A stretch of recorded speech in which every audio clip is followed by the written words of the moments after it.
hear any of it? Okay. We'll just keep wearing these. The Jewish woman did not participate in the sin of the golden calf. And because of this, they were technically exempt from donating materials for the construction of the tabernacle, the Mishkan, which, as God's home, was Hashem's display of the fact that He forgave us and wants to live and dwell among us. The women who didn't sin not only went above their duty and came along with their husbands and gave generously, but even in the way they gave, they went above and beyond. Rashi points out that they spun the goat's hair directly into threads right off the goats, directly off the goat. I just said that. This was done in order to make sure that this wool was of exceptional quality and softness and pliability, and that this actually required special skill, and that's what the woman did, or a lot of the women. I don't know if every single woman did that. The Rebbe teaches us, and clearly I'm paraphrasing, that although the late Parsha show called this going above and beyond, the woman wouldn't. For the woman, it was simple math. Well, that would explain why I got it wrong. I'm not good at simple math. Only complicated math. Yeah. But don't ask me any questions. Because I don't have time. Yeah. The woman made a simple calculation that went like this. We have a talent, a special skill. Where did it come from? And even if I practiced for it and mastered the skill, who gave me the ability to do so? God. Well, my mommy paid for my piano lessons. That's wonderful. God. The ability comes from God. So the woman came to the conclusion that if I'm going to give to God, I'm going to give in the best way, actually expressing what I'm really doing, and that's giving back what He gave me.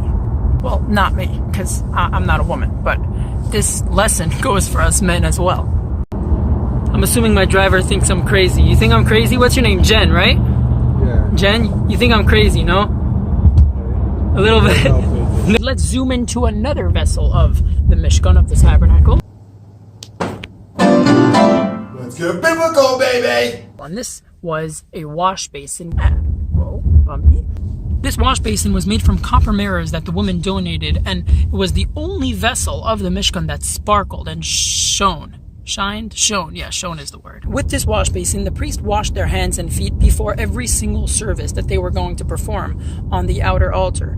And that outer altar was right there next to it in the courtyard, not in the main sanctuary. And they would also wash from it once before entering the main sanctuary to do whatever services they would do there. And despite how many different types of service they would do there, they would only wash once before going in. Now, the services on the outer altar, the stuff that happened in the courtyard, and the services that were performed in the sanctuary represent two different aspects of our life. The stuff that goes on inside of you and how you deal with that. And this sidewalk is very loud. And the stuff that goes on outside of you and how you engage with that. When it comes to dealing with yourself, you've just got to wash once. Every day in the morning, I would say, make your purpose known to you. Make sure you're aware of your mission and what you're supposed to be doing. And this one washing should last you throughout the day. To handle the stuff going on inside, we just have to wash once. And no matter how many different battles we'll have to engage in throughout the day, that should last us throughout all the different struggles of the day. But when it comes to dealing with things outside of our inside, every single time that we engage with anything outside, we must remind ourselves why we are engaging, what we are doing, why we are doing. When it comes to dealing with the world, we have to make sure to keep reminding ourselves that we are here on a mission and that we are going to reveal what the world is. The Hebrew word for world is olam, and that shares a root with the word helem, which means concealment, because the world conceals what it really is and hides the godliness. And we are engaging with it, and we should engage with it to reveal what it really is. And may this be revealed to all of us in such a physical sense where we can see the godliness with our physical eyes. With the revelation of Mashiach, may He redeem us immediately now. This video is dedicated to my good friend, the Chassan David and the Kala Michal, on the occasion of their marriage and these two halves becoming one, becoming whole. Now I think is when the real engaging with the world begins, and may it be with simcha and hatzlacha rabba muflaga binyan adayad boinach this. All the best. Love you, man.